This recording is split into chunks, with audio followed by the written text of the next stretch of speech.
So if you become insulin resistant, it can be tough to fix. Like people who are insulin resistant, usually we look at like people who are type 2 diabetic and you know what, they're usually overweight. It's really easy to put on body fat. It's really hard to take off body fat. They're not using energy in a proper manner. They're just like storing it. And they got all these fatty acid dumps and tons of adipocyte issues that are happening inside the body.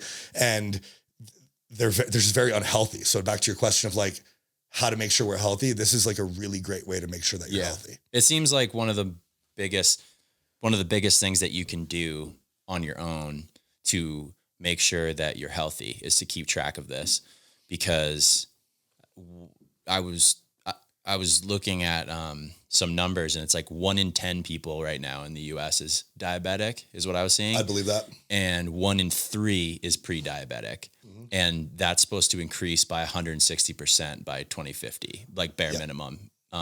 Dude, and maybe even more in older women for some reason. Okay. It said like 200 something % in women over 70. So like this is a huge problem. Yeah, it is a massive and problem. Something that you can basically just keep track of to not get yourself into. And dude, you would be so surprised at some of the clients that come to me and we start tracking blood glucose and I'm like, oh, you're diabetic. Yeah.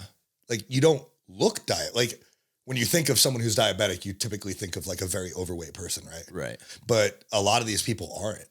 Yeah. It's wild that. I mean, 1 in 3 people is pre-diabetic. So yeah. if if you're standing near 3 people, one of you is pre-diabetic. Okay. I don't know if that's really how it works, but like essentially that's how it works. We're telling you that's how it works. Okay. So yeah, this is a really important thing to track. And obviously I'm telling you all about how this works and why it's important.